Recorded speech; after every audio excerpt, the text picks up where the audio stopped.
You're listening to The Tales We Tell, a podcast about spooky stories, unsolved mysteries, and local lore. I'm your host, Hannah Parch. And I'm Katy.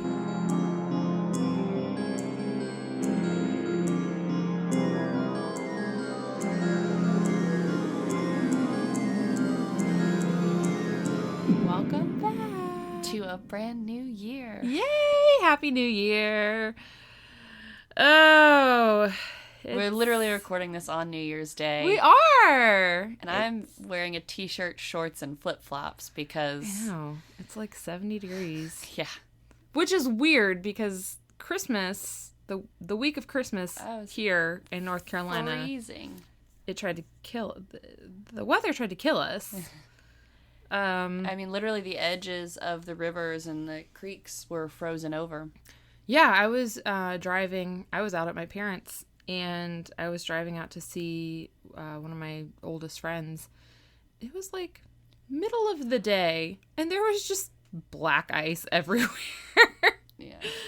Because it was like 18 degrees, and now it's like springtime. It's like, what do we call it? Fall spring? Full spring? I don't know. I think it's just freaking crazy is what we're going to call it. Because it's way too early for false spring. I don't know what it is. It's January 1st. We're both alive. And actually, Technically. We're both drinking water because it is 12:45 in the afternoon and we're not barbarians. Yes, we absolutely are, but we both had enough last night. Yeah, so. I've had enough in the last 2 days to pickle my liver. So I thought this would be a great opportunity, partly because... Jarek and I started listening to some new podcasts, and we kind of jumped in the middle of some of them. I was completely lost, and I asked Jarek, I was like, do we sound like this, where like if someone just jumped in, they'd be confused? And he was like, Yeah. Sometimes, I think. So, sorry, everyone. Which I don't feel like we need to do this every episode, but I thought New Year. Yep. Be a good chance to introduce ourselves. All right. Which, I mean, we say it in the intro. This is the Tales We Tell. It's so hard to remember the name of it. You came up with it. Jarek came up with it. Right. Jarek is my husband, everyone. He's our sound guy, producer, etc. Yes. I'm Hannah. And I'm Katy. And I already said that. I know. We say it in the intro. I didn't think this through. All I put in my notes is reintroduce ourselves.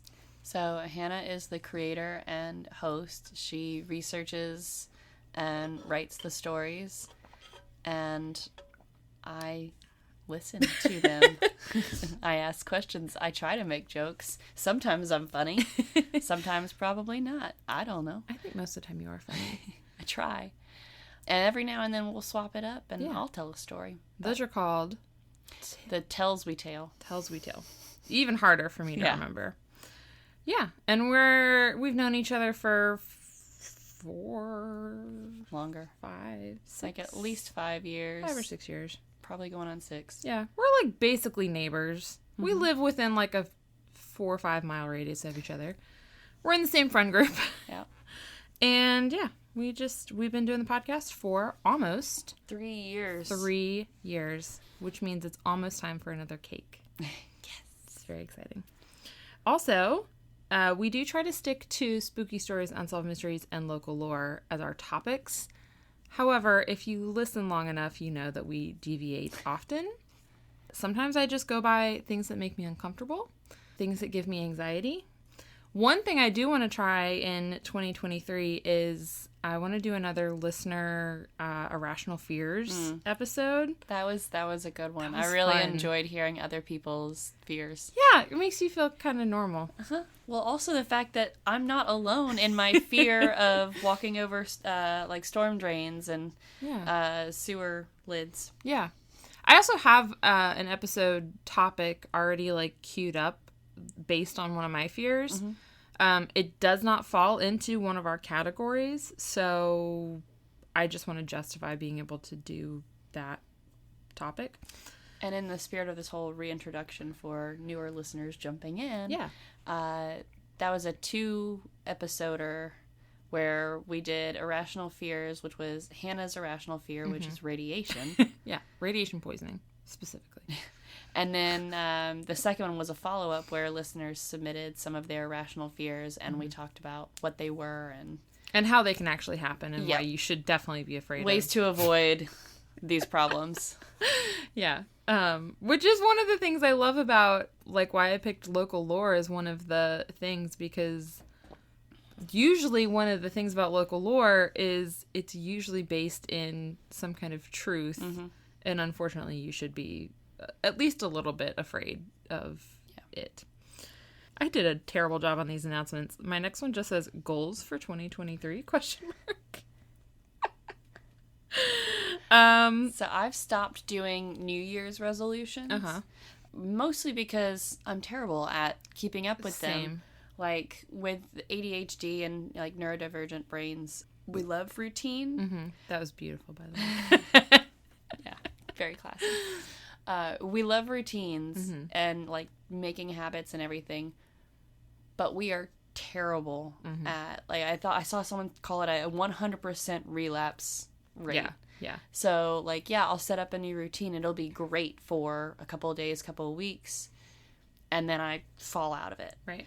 And so instead of doing, like, goals for the year or, like, resolutions for the year, I do monthly resolutions or monthly goals. So I pick one thing, whether it's a habit or, you know, like a routine or maybe a new activity or just even, like, practicing a mindset. I try and, like, just focus on that one thing for at least a month. Nice. And then each month, something new and something different. Change it up. So very nice. I'm just calling mine goals instead of resolutions, and they're less habits and more just things I want to do. So far, the only one that I'm going to announce publicly is I want to get a tattoo this year. Alrighty. So I'm overdue for a new tattoo. There you are. So, got a couple, like, swirling around in my brain noodles. There you go. I think January goal resolution is really get my house in order. And I mean that literally, not the metaphorical sense. Yeah. You know, with my new position as stay-at-home mom, we're going to keep Walker in daycare for, like, 2 weeks so that I can have 100% just me focus on getting the house cleaned and organized, finishing up projects, and just, like, setting up our home in a better space for being there all day with him. So, yeah. I don't think you ever announced that on the podcast. No, I guess I didn't. Surprise. New year, new job. New year, new job. So exciting. The best job ever. We'll see. Well, yeah, I know. I'm not going. Did everyone do the thing that we practiced where we all just quietly backed out of the room last night at midnight? And yeah, I actually missed the countdown because we were watching the Georgia-Ohio State game. We also missed the countdown, mostly because we were in a not crowded bar and there wasn't a countdown, and we just all looked at our phones and said, "Oh, it's midnight," and toasted. So, yay. You know, we'll call it. Yeah, okay. And then my last announcement, and then I promise I'll tell you a spooky story this time. Nice. Is for the listeners, if you guys would be so kind to let us know what you would like to hear from us this year. There's a couple ways that you can reach us. Katy, if you want to tell people how they can reach us, can contact us on our socials, Instagram and Facebook, The Tales We Tell Podcast. That's also where we post all of our episode photos and stuff. And if you want to see photos or contact us, but you don't do social media, we have a website where all of the photos get uploaded as well. And that's thetaleswetellpodcast.com. There is a contact us form. And also, we have an email, right? It's thetaleswetellpodcast@gmail.com. Yes. And since I'm doing my regular spiel, but spiced up a little bit, I'll continue. You can also get yourself some sweet, sweet swag at redbubble.com. Search The Tales We Tell. And if you want to support us without needing stuff except, you know, early access, commercial-free listening, some bonus goodies, stickers, and love notes, you can become a patron at patreon.com. Search The Tales We Tell. Yay! And I will say, because you did nail it. Because I did tease it right before Christmas, and I haven't quite figured out the best way to do it, but I have talked to the owner, the person who did the hat, the very cool hat that I'm wearing, is our friend Tony, and he's local, and he has a business called the Branding Company. He did my Cal's Women Mischief hat. Yes. Oh, I love it. Literally did a fantastic job. It's great. The reason I have this hat is because I ordered hats for Jarek, my sister, and her boyfriend for Christmas. When my sister's hat came in, I was like, oh, I love this so much I might steal it. Like, it looks really good. And I considered stealing it for several days instead of gifting it to her. Which this reminds me, as I was walking up to your house, I was seriously like less than 10 feet from your door, and I realized that I forgot your Christmas present at home. That's okay. I'm the worst. Good thing you're coming over later. I know. And then Tony was like, well, I have other hats, because I had ordered those hats on Amazon and just gave them to him. And he's like, I have hats in stock. I can just like make you one. And he did, and I love it. It's funny that it's Carolina blue, though. I know. And perfectly Carolina blue, but it's close. Well, and what's funny is my other favorite hat is the one Bianca gave me, which is also like very Carolina blue. White with Carolina blue, and yeah, it's. For the record, Hannah is an NC State fan. Yes, not UNC. Yes, and if you, but we don't need to. And we're not going to get into all of that history. Yeah, and NC State lost our bowl game, and it's fine. Tennessee won ours. I saw part of that game. I was 5 whiskeys deep at that point. I didn't get to finish it. I was so tired. No, I was also tired from the whiskey. Anyways, we're going to make this kind of merch available to our listeners. Obviously, it's much easier for you guys to go straight through Tony and the Branding Company. And we're going to figure out a way to make that available to y'all, the listeners, if you want some of this amazing embroidered swag. Because also shop local small business versus Redbubble. Yeah, and Tony and his wife are amazing. Tony also plays D&D with Jarek, and also his family owns my favorite coffee shop. So, and also his wife works for my chiropractor. So, listen, it's just all around amazing. Okay, are you ready for some spooky, somewhat silly? Bring it on. Listen, I didn't think that this was going to be long enough, and then I found like an original document, and then I was like, fuck me.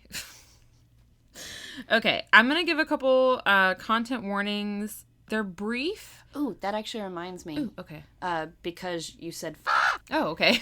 And I realized that Jarek's going to bleep it with the crow noise. Yeah. We should maybe explain that noise is a crow cawing, and that's what we use to bleep the bigger swear words. So, funny story. I'm sorry. It's the new year.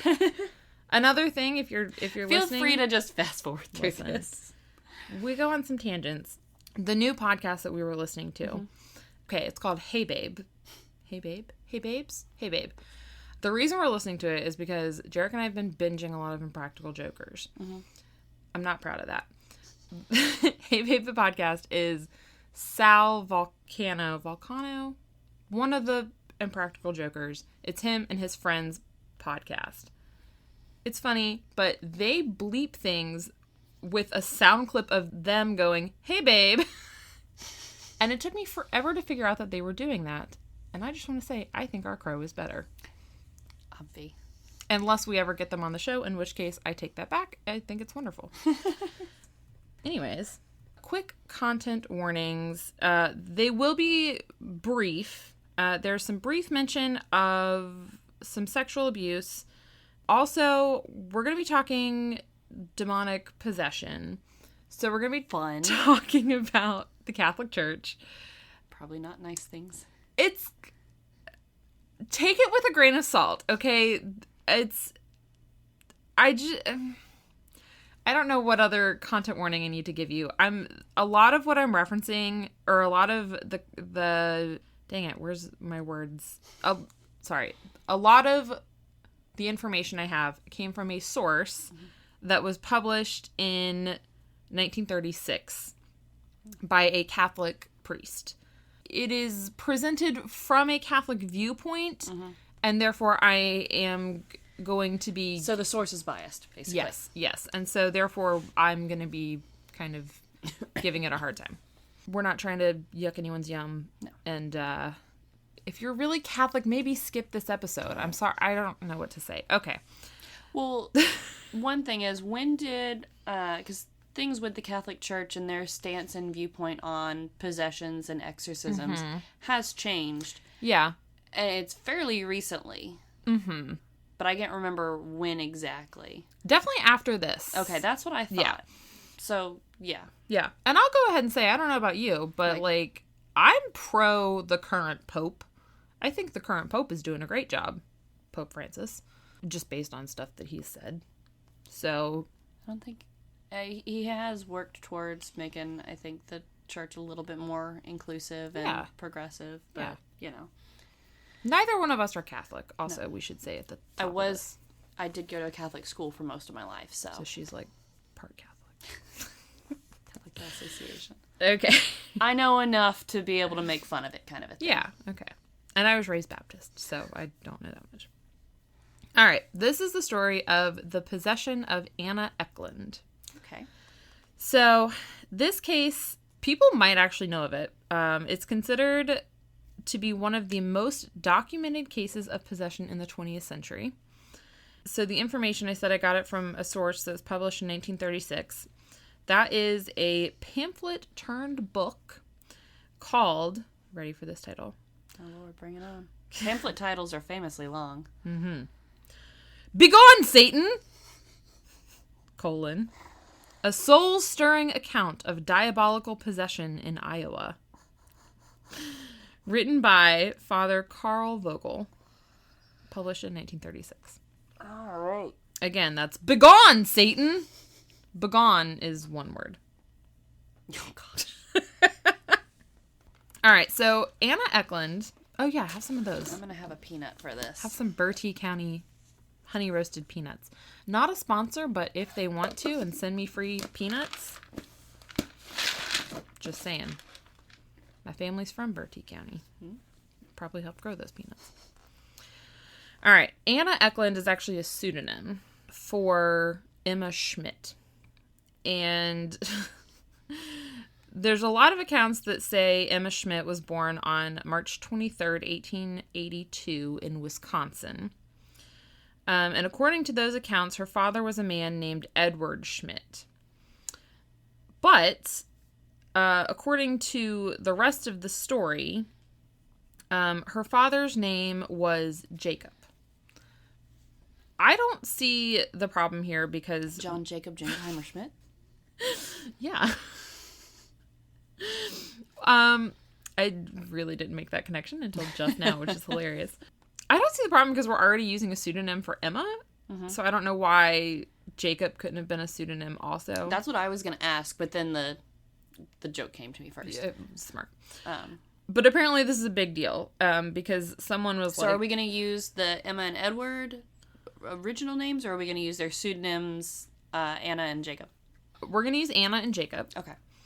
So the only reason I bring up the discrepancy in the names is because there is a record for a woman named Hulda Emma Schmidt, who was born July 3rd, 1882, so the same year, in Thurgau, Switzerland, to parents Jacob and Anna Schmidt, who immigrated to Wisconsin in 1884.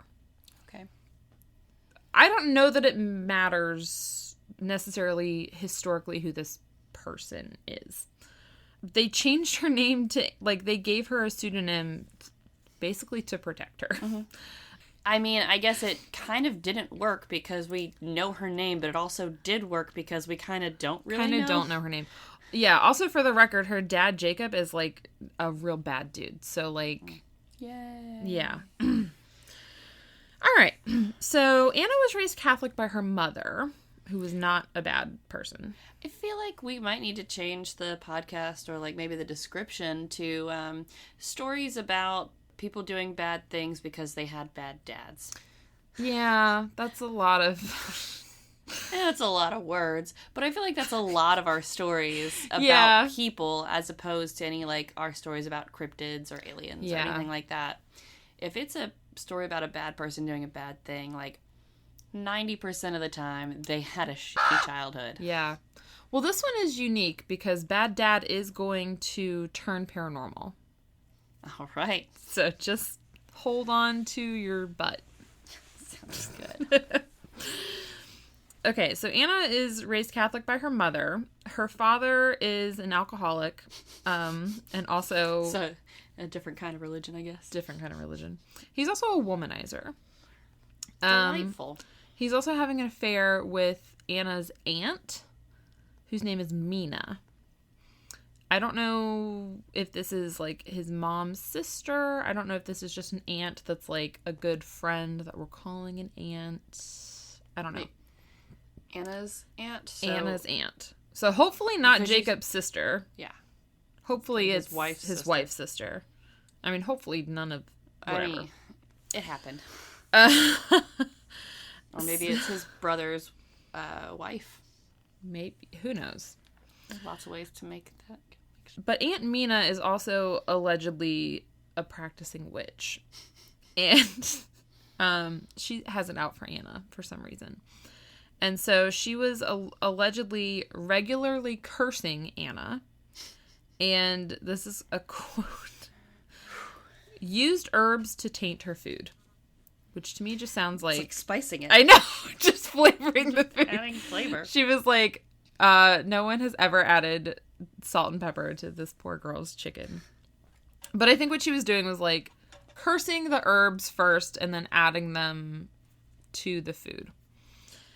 So in 1890, Anna's mother died, leaving her in the sole care of her father and this witch aunt.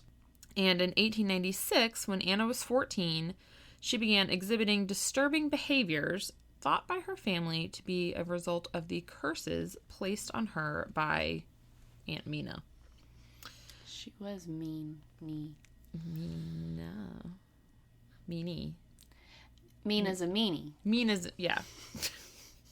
Quality content. My finest work to date. I'm sorry I have a loud straw also. I just realized it's Well, for if you water. get to have a loud straw, I'm going to have another peanut. Have a peanut.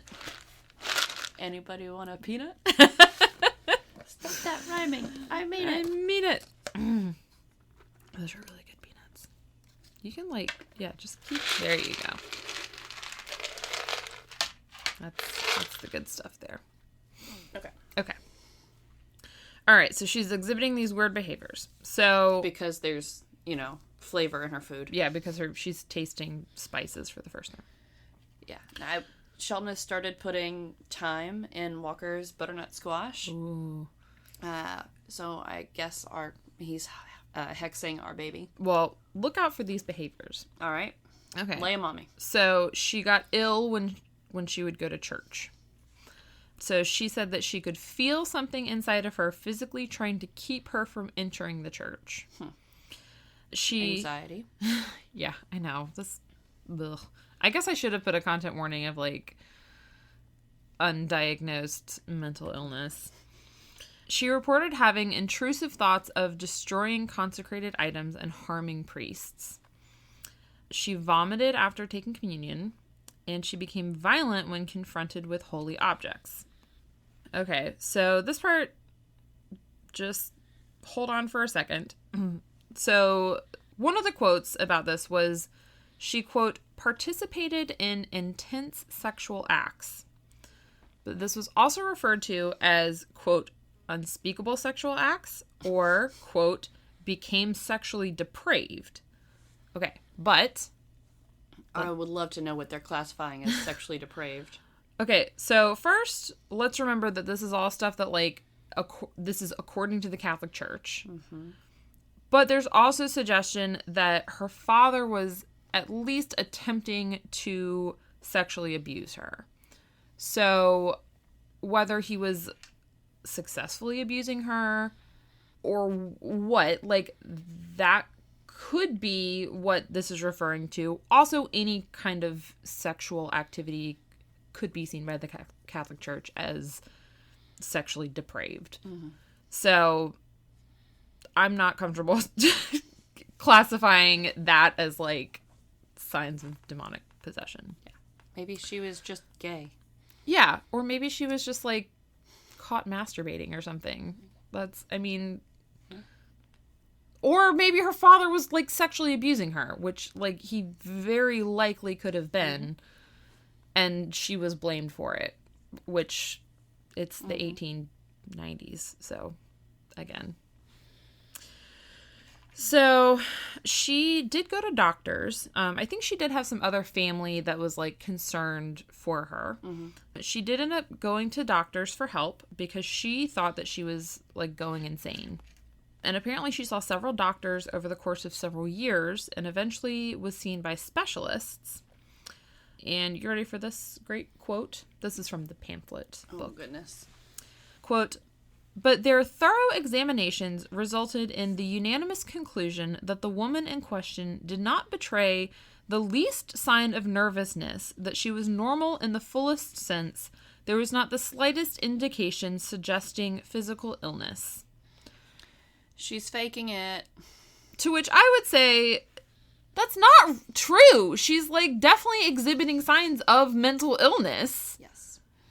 At the very least. Well, I mean, if she's vomiting after communion, that's also physical illness. Yeah. But no, women are constantly, and even today, still constantly misdiagnosed or underdiagnosed or not diagnosed with any number, like anything ranging from physical to mental.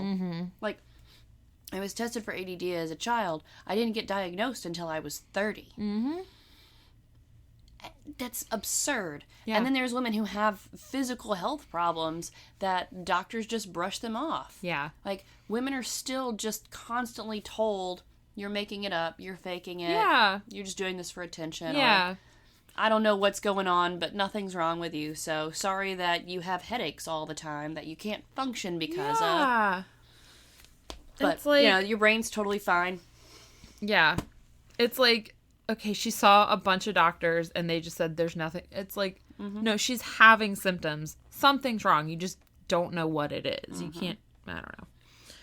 She's being blamed for their inability to figure it out. Yes. So, her family is like, okay, screw these doctors that don't know what's wrong with her. So they turned to the church, which I guess when you don't know where else to turn, when doctors have failed you. So the church essentially took a trial and observance approach for like several years. They're like, we're just going to watch and see like what's going on. And we're going to see if she is possessed. So we're going to do a quick recap. We're going to go back in time a couple years to our Roland Doe episode, which was episode 32. Oh my goodness. I know. It's like over 100 episodes ago. It was October of 2020. Also, this was just because I tried to look up the information and it was so frustrating trying to look it up. I was like, I'm just going to go back into my notes and find where I already did the research. Okay. So this is just a recap on what Catholics, at least as of October of 2020, believe about demonic possession. All right. So they believe in two kinds of demonic activity. So there's ordinary, which is just like temptations that we all face. And there's extraordinary. An extraordinary demonic activity can manifest in one of 6 ways. So you got 6 things to look out for. All right. Possession, which is when a demon or Satan himself fully possesses someone without... Man, what would it be like to be Satan's puppet? Well, you can find out. Just become sexually depraved and... Well, I mean, I look at, like, in Supernatural, because we haven't referenced that show in a while, but whenever... I'm sure we did it last episode. Probably. That was a year ago, okay? That was in an entirely different year from right now. True. But anyway, when they have, demons possessing people, meat suits. Yeah. A lot of times, like, the people are like, no, I was still in there. Mm-hmm. And it was like being a passenger. I wonder what it would be like to be a passenger in your own body instead of the driver. Yeah. I mean, you are kind of jumping ahead a little bit. Take a drink, folks. Or eat a peanut. Yeah. whichever you're doing at the moment.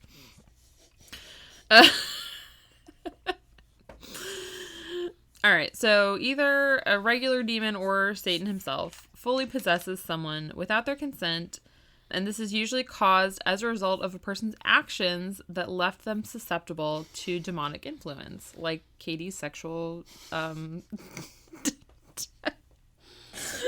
My what now? Hold on. I don't know how to say the word. Depravity. Sexual depravity. I was like, deprivation? No, that's not the word. Okay. Obsession is the next kind. This is irrational and obsessive thoughts caused by demons, often culminating in suicidal ideations and often affecting the victim's dreams. This is also what in therapy we call intrusive thoughts. Yep. Caused by mental illness. Mm-hmm. The third kind is oppression. This is when demons or Satan, again, back working again. I feel like Satan's got better things to do at this time. Apparently he's only involved in 2 of these. Demons or Satan actively affect areas of someone's life, causing misfortune or loss. Like in Job. Look at me putting examples in here. So like in the book of Job, if you're not familiar with the Old Testament Bible, there's a whole book about this guy named Job. It's a book, right? Yes. A whole book about this guy named Job, where Satan goes to God and he's like, this guy Job is really like... He's too good to be true. I bet I can turn him. Yeah. You think he's loyal to you, but I can... Yeah, he's like, I'm just gonna like fuck up his life and make all these bad things happen to him. And God's like, okay, go ahead and try. So Job just like fucks up his life, like kills his family and like kills his crops and all this stuff. Not a good time for Job. Or Gob. If you Gob Blue. Arrested Development. The fourth kind is external pain, which I didn't have an explanation for. I assume that just means demons can just cause fucking pain. Poking you. Number 5 is infestation. This is demonic activity attached to a house, object, or thing, but not a person. Or doll. Mm-hmm. By the way, everyone, if you're not following social media, I did receive another doll for Christmas. His name is Jacques. Him and Isabel are betrothed and overseeing this episode currently. She's looking past his lumpiness. I'll post another picture of him. We need to get a picture of them all snuggled like I this. know. She's really snuggling into him. Mm-hmm. Anyways, he might be infested with demons. And number 6 is subjection, which is when someone willingly submits to demonic power / control, which is what Katy might do in order to find out what it's like to be a meat puppet. You know, honestly, it's hard work being a person. Sometimes I just want to turn off my brain and be like, you know what, someone else take control and live my life for me for a minute. This is true. I don't actually feel that way. I'm going to clarify after that joke that I'm just joking. Just to clarify for the demons that might be here. Okay, so... Begone! Demons. Begone, Satan! So, probably what the church was looking for in Anna was possession. I would think possession or obsession, right? With the intrusive thoughts. Mm-hmm. I also have signs of demonic possession, because that was important. There's 4... manifestation of superhuman strength, speaking in tongues or languages unknown to the victim, knowledge of things the victim could not know, such as future events or hidden information, and blasphemous rage and aversion to holy symbols, names, relics, or places. One thing I didn't put in here, but I will say I read back through my notes on Roland Doe. I'm just going to give props to the current Catholic Church. I don't think the Catholic Church in the 1890s was doing this, but they do currently do a thing where they rule out, like, everything else, including, like, mental and physical illness, before they will, like... Really consider possession and do, like, an exorcism. So, we're looking for superhuman strength, speaking in tongues, secret knowledge, blasphemous rage. Okay. So this... Secret knowledge. Secret knowledge. Is that a song, or did you just make that up? Secret tunnel. Secret tunnel. I don't remember what it's from, but okay. It's from a thing. I was like, I don't know that song either. All right, so this is what the church observed in Anna. She understood languages that she had never heard before. She could understand Latin, and... Oh, if you grow up Catholic, you're going to understand some Latin. That's... Especially back in that time. It's true. Latin was a lot more commonly spoken in Mass. That's true. And then also when a priest tried to bless her in Latin, she began to foam at the mouth and grew enraged. She could tell the difference between secretly blessed objects and ordinary objects. So, like, they would sometimes try to, like, trick her. They'd be like, here is a blessed globe of whatever that is. And she'd be like, no, it's not. And then they'd be like, here's a not blessed skull. We just did a great pantomiming. Everyone missed. It's a shame we don't film these. So she also had an aversion to holy water. And again, she could tell the difference. Like, if someone, like, splashed her with regular water and pretended it was holy water, she could tell the difference. Finally, in 1912, when Anna is 30 years old, an exorcism was approved. It was performed by Father Theophilus Reisinger, who is a German priest who had been living and serving in the United States for some time. The Begone, Satan pamphlet actually does not say anything about this exorcism, and very little is known about it except that it was apparently successful to some degree. There's the qualifier. I know, well, because what kind of episode would this be if I was just like, and it worked? The end. See you next week. It was somewhat successful, and then at some point after 1912, both Anna's father and aunt died. Soon after that, Anna began complaining that she was being tormented by their spirits. So she returned to Father Reisinger for help, and in 1928, a plan was set for a second exorcism. Okay. So, Father Reisinger is like, all right, we're going to bring Anna to a convent in Erling, Iowa, and she's going to stay under the care of some Franciscan nuns while the exorcism takes place. This was partly for her privacy, to, like, get her out of her hometown, to, like... Change in scenery can help. Yeah, and, like, I don't know, not to do it, like, in her own home, just to, I don't know, convents, like, more private. They agreed to keep it as secret as possible and only to tell anyone who just had to know. For example, when Anna traveled, quote, it was found necessary to inform the personnel of the train, for should anything happen on the way, their help would have to be available in case the demonical influence should create any disturbance. And apparently, it's like the Monopoly man has a demonical. And apparently they didn't tell the train personnel, like, exactly what was going on. Like, they didn't say, this passenger might be possessed by multiple demons. But they said, like, something might be going on with this passenger. It's so much worse. I don't say anything at all. Like, if you can only be super vague, don't say anything. I know. And when Anna arrived at the station... I assumed that she was, like, kind of coming in and out of, like, possessed states, because when she got to the station, she was, like, really mad and tried to strangle everyone who was there to meet her.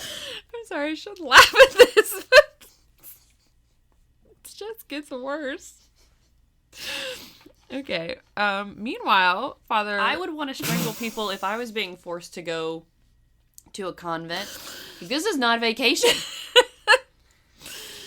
Meanwhile, Father Reisinger is driving to the train station to meet them and is having a lot of car trouble. I couldn't figure out what kind of car trouble... It was the gremlins, not the demons, the gremlins. I couldn't figure out what kind of car trouble he was having, so I'm just going to read the quote. The car would not make any headway towards the station, though no flaw could be found with it. Literally, it just said, like, it wouldn't go fast. So, I don't know what this... I'm like, I don't... Okay. So, he finally gets to the station, and Anna, who I guess was no longer feeling in a murderous mood, was like, oh, yeah, I'm not surprised that you had car trouble because, like, the devil is going to try to, like, thwart our plans. And so Father Reisinger's like, oh, yeah, that makes sense. Okay, let's all get back in my car and drive to the convent. First, I'm going to bless the car because we have to get back in this car that had trouble. So he blessed it, and then he recited the rosary during the drive, and they got there safely. Okay, so the first night at the convent, the sisters served Anna a meal that had been sprinkled with holy water, which was a bad idea. Anna got real mad by that, and she, quote, purred like a cat. She didn't hiss. See, purring like a cat, purring signals contentment. Yeah, purring is good. Mm-hmm. Although if it came from a person, maybe it was like a growl and it just sounded more like a purr. Oh, maybe. I don't know. So she refused to eat any of it, and they couldn't trick her with... I'm like, just send it back. Like, make her something different. This is another quote about the food, if it was blessed. Quote, the very presence of it would bring about such intense sufferings in her as though her very body were encased in glowing coal. Maybe she just had serious food aversions.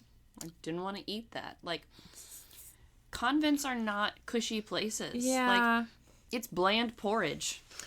Also, yeah, and also if you do have, like... either. What am I thinking? Like, sensory issues. Yep. Yeah, like, that could be a thing. Mm-hmm. Okay, so on the first day of the exorcism, they brought Anna into a large room in the convent, and they laid her on an iron bed. See, not a cushy place. I mean, there's like a mattress, but the bed frame is made of iron.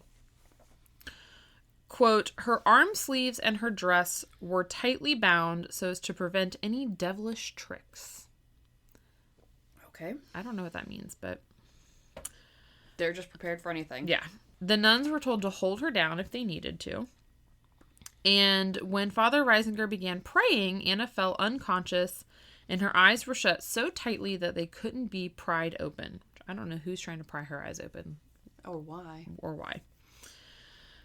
And then, all of a sudden, Anna, quote, dislodged herself from the bed and from the hands of her guards, and her body, carried through the air, landed high above the door of the room and clung to the wall with a tenacious grip.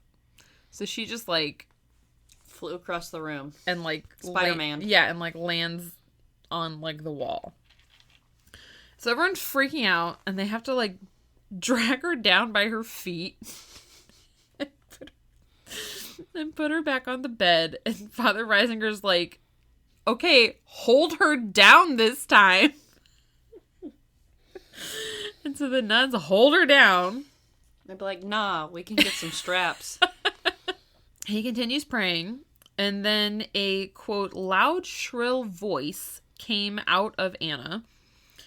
According to the Begone pamphlet, this was the voice of Satan, and he was screaming in pain as if he was being hit over the head.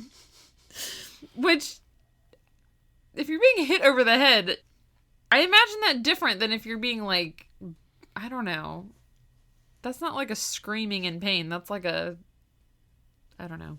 You go unconscious quickly if you're being hit over the head. But this is Satan. Oh, that's true. But they're specific. They're like being clubbed over the head. Yeah, normally if you're clubbed in the head, it's a quick thunk and you don't have time to react. I You was just like, out. yeah. Or if it doesn't knock you out, you say, ow. Yeah. Man, what are you doing? So it's so loud that people throughout the convent, all the other nuns, I guess, came running to see what the noise was. And this is another quote from the pamphlet. Is there someone in the convent being murdered? Satan. Not even a pig stabbed with a butcher knife yells with such shrieking howls as these. Now we're just nitpicking here. Nobody stabs someone with a butcher knife. Yeah. You hack at them. Yeah. Also, don't do that to a live pig. That's not how you slaughter a pig, I assume. And if it is, we need to change some things. There's not. So But we probably still need to change some things. Well, yeah, we definitely do. So apparently a crowd is forming outside of this room. And all these, I assume they're just nuns, are just listening to this exorcism take place.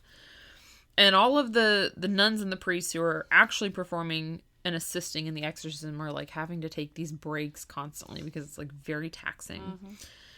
Father Reisinger is carrying a consecrated host, aka piece of bread or cracker, that is blessed in this is a word that I am fairly confident I'm going to mispronounce. Pix. Oh, I think I know what you're talking about. Small box. Okay. Spelled Pyx. I think it is Pix. Okay. It's a small box that is used to carry a blessed cracker. So he's just like carrying that around on his person as like a safeguard against demonic attacks. And it's like mostly working, but then there's also times where he's, quote, twisted about, trembling like a fluttering leaf in a whirlwind. This is a very like dramatic pamphlet. And this is like the kind of shit where I'm like, I feel like, okay, no, I was not raised Catholic. I was raised Baptist, and I do feel like I get to make fun a little bit. I'm like, okay, you think Satan is going to be stopped by like this little box of a blessed cracker? You think the blessed cracker is going to stop? I just don't. I'm like, the holy water? A one person said some words over water and that's going to keep you safe? One of my favorite, like hypocrisies or ironies or whatever you want to call it is the whole, like, I am the Lord your God, please no other gods before me. And basically they're talking about, like, false idols and stuff. But then there's also the whole, like, Jesus issued, belongings. Like, he's like, people, whatever, life is more important than stuff or things. Right. Meanwhile, the Catholic Church is all about stuff. Their fancy shit. Yeah. Their blessed objects. Like, relics. At my school, there was a museum, and there's, like, these blessed relics and whatnot. Then there's the fancy robes. There's a freaking procession at the start of every Mass where there's a special cross, and there's candles, and there's the special Bible, that all gets carried up to the altar. Like, yeah, it's a freaking show. Yeah. And for me personally, I think it's all a joke. Yeah. But yeah, it does. I'm not here to, like, intentionally insult anyone or their religion or beliefs. Yeah. I think those are silly things. I mean, again, at my school, the church, they actually had, one was the cathedral or the church, the other was technically a shrine. There is a difference. And they met in the middle, so it was like an L-shaped building. And depending on what big, fancy statue you were facing, so if it was Mary, you were in the shrine. If it was Jesus, you were in the church. But there was bones also, like, in the altar. Ugh. That's a common thing, I think, having, like, saints' bones in the church. And then there's the whole thing about, like, who becomes a saint and, like, like, rules for, like, what qualifies you for, like, canonization. Being canonized. Yeah, and it's And then it's like all of this is like literally, we'll get into it, but like it's literally, they make up stories about like, and then Satan was like repelled because of the relic of, St. Peter's tooth. Yeah, and it's like, no, he wasn't. He wasn't even there in the first place. Yeah, like that's the silliest thing I've ever heard in my life. Like, if you're gonna believe in this like evil being, I'm not gonna believe that he's evil enough to like kill millions of people, but also he's defeated by a magic tooth. No. Okay. That's why it's so funny to me to hear, Catholics or people of any religion, like kind of knocking another religion, like Scientology or something, or like, wow, I don't understand these people that get sucked into cults. Here, we got to go to our annual or our weekly meeting, give some money to the guy in the fancy robes who's telling us how to live our lives. Yeah, and then we got to eat this guy's body. Yeah, and then we got to eat his blood. The magical bread. Yes. Yeah, because I guess I said blessed cracker, but really he believes that is a blessed piece of Jesus's body, right? Or no, it doesn't become that until you eat it. It's still very, symbolic. But yeah. Like, I don't know. They are heavy on the symbolism. Yeah. Anyways, sorry again to any of our Catholic listeners. I don't think we have any Catholic listeners. We're really not trying to make you feel bad or anything. Okay, so here's a kind of a gross part. So, meanwhile, during all of this... Split pea soup? Yeah. Anna is vomiting and excreting throughout the exorcism. Pailfuls was the term. Regardless of the fact that she's barely eating. On one occasion, she emitted, I don't know which part it came out of, a bowl full of something that resembled, quote, vomited macaroni. Another occasion, it was something that looked like, quote, sliced and chewed tobacco leaves. Which... Okay. And this would happen 10 to 20 times a day. And she was ingesting... You just, ate another peanut like it was nothing. Doesn't gross me out. Disgusting. She was ingesting, according to this, 1 teaspoon of water or milk a day. Which, that doesn't seem like you can live off of a teaspoon of water a day. Nope. Okay. I put, is that possible? Okay. Katy is a scientist. Okay, so the exorcism at this point has gone on for several days. So when Father Reisinger asked whether there was more than one spirit tormenting Anna, Satan himself, allegedly, through Anna, said yes, and then began screaming. And the screaming would sometimes last for hours, and sometimes it sounded like hordes of lions and hyenas. Sometimes it sounded like cats. That I believe. Sometimes it sounded like cattle. That's different. And sometimes it sounded like dogs. All right. Okay. But those were the only animals mentioned. Which I worry about the cattle, because you know what happens when cows bring the women. Yeah, women bring the mischief. There's problems. So Father Reisinger is getting the demons to name themselves now. All right, so he has this extensive conversation with Beelzebub, obviously. He's always there. Always involved in possessions. Yeah. And so Beelzebub is I was sent into Anna by her own father. So basically, she's got not only mental health issues, but daddy issues. Exactly. And he's having this conversation with Beelzebub in English, German, and Latin. Another demon identified himself as... I'm going to let you guess. This is another really common one. Another favorite. I'm not going to think of it. Okay. Judas Iscariot. Nope, no comment. So he claimed... First of all, Judas Iscariot's not a demon. He's an apostle. Mm-hmm. He claimed that his purpose was to urge Anna to commit suicide. And here's an interesting thing that I found that they just like didn't elaborate on and apparently didn't change anything.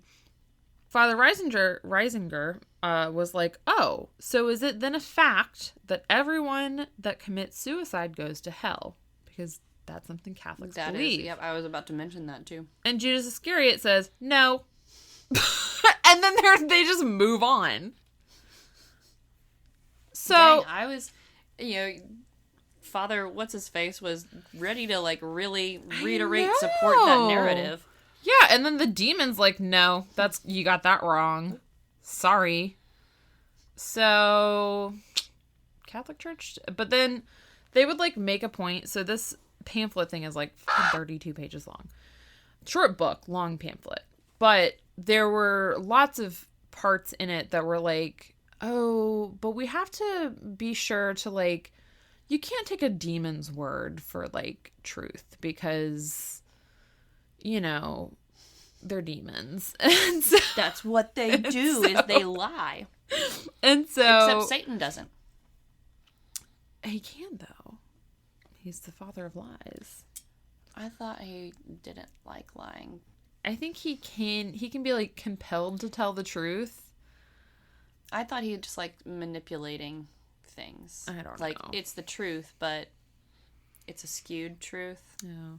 I don't know. They had, I forget why, this pamphlet, if you want to go into tangents, the pamphlet goes into a million tangents. They talked about, like, a vision that this saint, I don't know if she was a saint, had of, like, Jesus on the cross. And then they were, like, talking about how this demon, like, corroborated the story. But then they were like, but we can't take the demon's word for it because because we shouldn't take what the demons are saying as, like, truth. So I'm like, okay, well, this demon just said that you're wrong about suicide. And I think maybe you should change your stance on that because it might help your mental health situation. All right. So we just skim over Judas Iscariot, who I guess is a demon. And then Jacob, the spirit/demon of Anna's father, shows up. Right. And he said... Maybe anyone who goes to hell, once you're there long enough, you can turn into a demon. Just turn into a demon that can then possess people. That's new goal. Stop making these bad 2023 goals. I mean, I'll put it off until, like, November. First, you said that you wanted to be possessed by a demon. I didn't say I wanted Now... to. I said I wonder what it would be like. I'm thinking... You said it a bit too optimistic. Too wistfully. No, it's because I was Jacques trying is to right imagine there. it. And he's like... Yeah, He's like rubbing his little porcelain hands together. He's a creep. I know he is.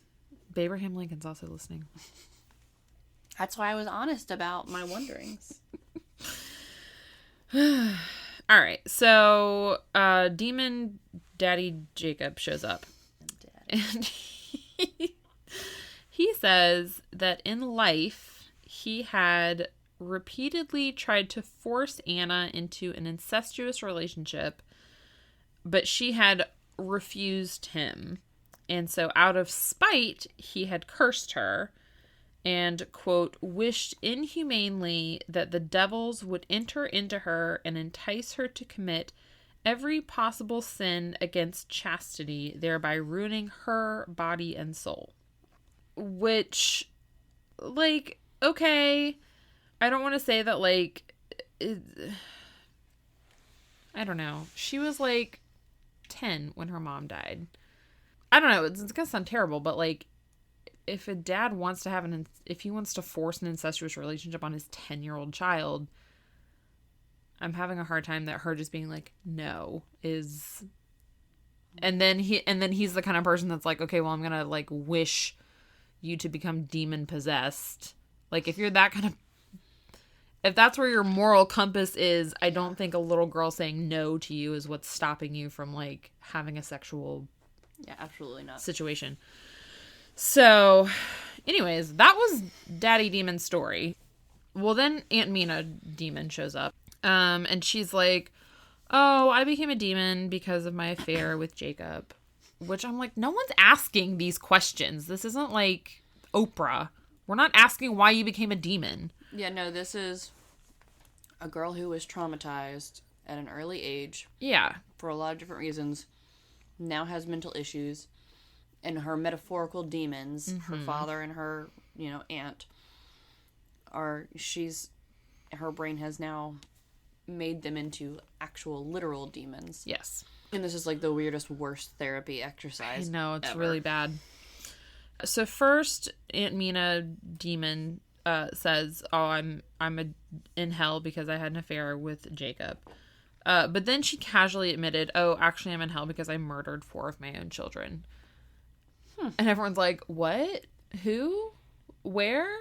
I'm sure there was a nun there that was like, "I'm sorry," and their names were, and the dates were, and the bodies are where. Can we corroborate this? And we're just gonna like open up some cold cases really quick.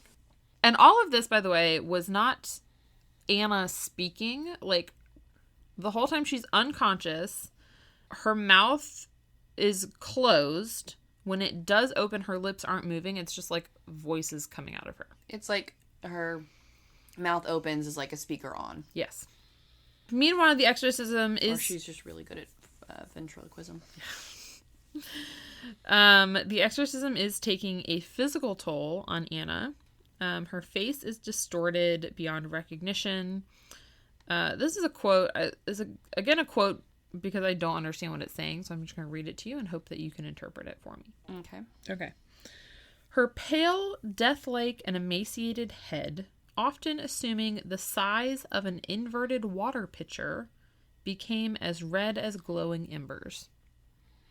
That was a whole lot of... I don't even know what. So her emaciated head is pale, but it's often the size of an inverted water pitcher. I don't even know what that means. And it often glows red. So it's pale, but also red. Yeah. And it's death-like and emaciated, but it's also the size of an inverted water pitcher. Okay. Her eyes bulged out of their sockets. Her lips swelled to the size of her hands. She either has some really tiny hands or that's a bit of an exaggeration. A little bit. Her body became bloated and hard, and at times weighed so much that it would bend the iron rods of the bed. Which, again... seems a bit of an exaggeration. Okay, just checking. She was unconscious during the exorcisms, and she would regain consciousness at the end of each session and claim that she had no recollection of what happened. So that was my answer to your question of like, at least for her, she's not really... She don't know. So the exorcism lasted 23 days, and on the final day, which was December 23rd, 1928, around 9 p.m., Anna suddenly jerked upright so that only her heels touched the bed, which they did say that everyone thought that she was going to like do that thing where she'd jump on the wall again. And so they're like, "Oh, grab her!" But then she was fine. Father Reisinger commanded, quote, "Depart, ye fiends of hell. Begone, Satan." That's the name of the book. "The Lion of Judah reigns." And then Anna collapsed and voices filled the room saying, "Beelzebub, Judas, Jacob, Mina," over and over again until they faded out, like the end of a song. It went down the drain. And this is apparently a sign that Satan was being forced to leave Anna and return to hell with his demons. And then Anna opened her eyes and smiled and said, quote, "From what a terrible burden have I been freed at last." See, there is a happy ending. I know. According to most sources. What an excellent early Christmas present for her. I know. Her mental illness is cured. That was the end of her torment, according to most sources. The pamphlet / book, Begone, Satan, states that she lived a good and pious life after that. Obviously, pious, we had to include For that. sure. Wikipedia says that she experienced milder possessions after that were more manageable. Which I'm just like, what the fuck does that mean? Means that she still has mental illnesses, but she didn't have major breakdowns and episodes. I hope so. No more major psychotic breaks. I hope that's what that means. So Anna Schmidt, the first one that had the father named Edward, she died July 23rd, 1941 at the age of 59. I don't know what she died of, though. If it was Hulda Emma Schmidt, the one from Switzerland, she died June 23rd, 1964 at the age of 81. Okay. So she either lived like 19 years more, or she lived a good long life. But that is I don't think either of them were pretty good, though. I know. I don't know when antidepressants were invented, but she probably could use some. Mm-hmm. But that's the story of Anna Ecklund. That's a great reminder to, in 2023, check in with yourself. And don't get possessed. Don't get possessed, number one. Mm-hmm. But, also maybe check out therapy if you need to. Or, We're big supporters in therapy and mental health here. Yeah. Or, just talk to your doctor or talk to someone. Talk to your trust. Talk to your, talk to somebody you trust, or, there's someone I follow on TikTok who does grandpa walks for her mental health. And they are, they're just walks around that. She's like twice around the block. You don't change your clothes. You just put on comfy footwear and you just like go for like a comfortable walk by yourself. Okay. Just for your mental health. Just to like make sure your joints work. I like it. And mine don't. Yeah, and she's like, if you're feeling more up for it, you can go for rich mom walks, which is like with your coffee, where you walk around the neighborhood. I dressed like a rich mom the other day. Ooh! My mother-in-law got me some new clothes, like some new joggers and like a new, like a sweatshirt, but it's that thin but like stretchy exercise material, so like it's good for layering. Yeah, like a rich mom. Yes. And I was like, I feel like one of those like white suburban moms who like power walks the neighborhood and then goes to get Starbucks. Nice.